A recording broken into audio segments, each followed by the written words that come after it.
Thank you. Hi, I'm Dee. I came to Belgium in 2013. Well, I was living before in Dubai, and I was working as a ground cabin crew in Emirates Airlines for 3 years until I met my girlfriend, and I had to move back to Egypt. Everything was just going fine. I haven't thought or known maybe about anything about asylum, or I never asked actually, because my life was going very well until the moment it didn't. So in the end of 2011, beginning of 2012, my girlfriend was murdered when it was discovered that we had a relationship together. So you can only imagine that after 4 years, everything just collapsed to the ground. I was taken for 1 year and 2 months almost in some sort of a room where you can just do everything you want to do in that room. Maybe one day you'll change your mind or be not gay or get married, or the problem will get solved. But that of course didn't happen. I'll spare you all the painful details because I wouldn't want to expose that for so many reasons. However, at the end I managed to come to Belgium. I didn't choose Belgium, by the way. I didn't know where I was going. I just needed to go out. And therefore, whoever arranged that for me was not intended to a certain land. Arriving here, I had no idea about what asylum is. What does it mean? What should you do? Until my first contact in commissariat with the person who takes down your documents in order to ask, what's your name, where do you come from, why are you here? And I had an interpreter who laughed at the moment that I said, I'm coming because, why are you applying for asylum? And I was like, I'm gay. And he started laughing, and that was quite rude, I found. And then I had to ask him, because I couldn't hold myself, even though I haven't slept for the past 8 days, is there anything funny? But for some reasons, he was like, yeah, I'm just joking with my colleague, and it's fine. So I was like, okay, fine, no problem. I didn't know what does it mean to be in a refugee camp.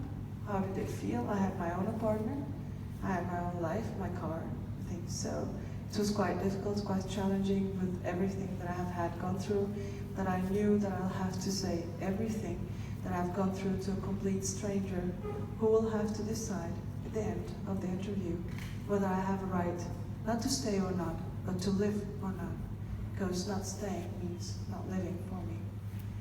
So it was after 7 months or 8 months, I'm not sure anymore, that I got my interview, after I have sent a letter to commissariat asking them, why do I have to wait all that time? Because it was taking too long. Meanwhile, I made a very good use of learning how to speak French as I was in the camp in Liège. It was not easy. It was not easy to say how I felt, what had happened, how long did it take, how was the way till here. It was really full of emotional details that I could not just, you don't speak about your personal life just so openly in that way. And for me, it was hard to give the details of how she was murdered, or what had happened, or the deceiving and the bribe that went in order to cover this up, and how I could improve it. And even if I proved it, I had no way, because then I'll be proven guilty, so I'm putting myself into jail. So it was like going all in circles. So I sought, of course, a psychological evaluation in order to find someone to talk to. It couldn't be possible that I would go on the interview and talk to a complete stranger for the first time about all the details. It was too much to take. I had so many emotions that was inside of me, and I had so much physical pain because of the stress that I had. I was sleepless. Everybody tried to help, I wouldn't say no, but coming to the interview was the hardest things that I passed through. I mean, at the end of the day, you'll have to prove that you're gay. So how many people can do that? If I ask you what's your name, prove that that's your name. Prove that that's who you are. I cannot. I am who I am. I understand that there must be a lot of challenges that goes through the authorities in order to differentiate, in order to give a final judgment and take a decision. decision. But again, some simple questions like, how would any of you drag someone in a bar? How would you flirt with someone in a bar? Huh? I don't know. It just happens. I have no idea. Really don't. How do you know that someone is gay? I don't know. I think everybody has like maybe feeling, intuition. I don't know. These questions were really hard. I couldn't answer them because I didn't know how to answer that. Not because I'm not gay, but I don't know. I just never thought of it. And my idol, who's my gay idol? Who's your gay idol? Can anyone tell me? I don't know.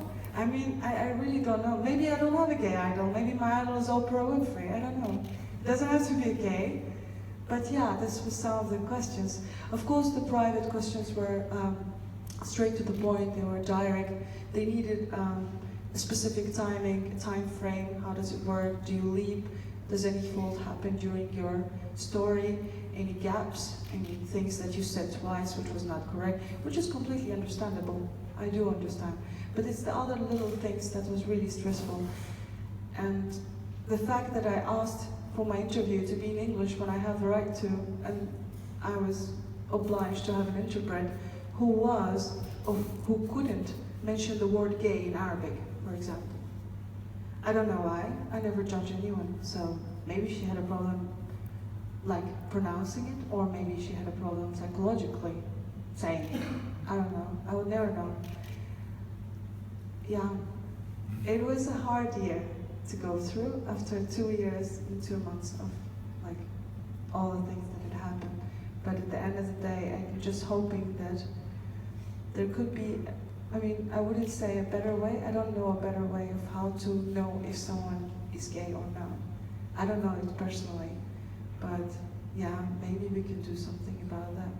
Maybe we can do something about the fact that you have to stay in the camp always in the cast, because there's a lot of people from multiculturals who do not accept you as gay. And therefore, all the time when you're in camp, you have to pretend that you are someone whom you're not. Just because people are gonna judge you or isolate you or like talk to you in a harsh way, which I have faced. And I spoke to my social assistant and she said that it's better if you keep it a secret. So the best solution to maintain my security is to keep it a secret, because there's guards at night, but nobody can look after you if something happens. Anything can happen. I don't know. So I had to stay in the cast for 1 full year where I cannot be who I am, which is the main reason why I got out, is for all the people who are like me to be able to be who they are, to represent themselves as they are, without being scared or afraid or wondering what's going to happen next. So yeah, I'm glad. I just hope that it will be good for everyone else. Thank you so much for listening.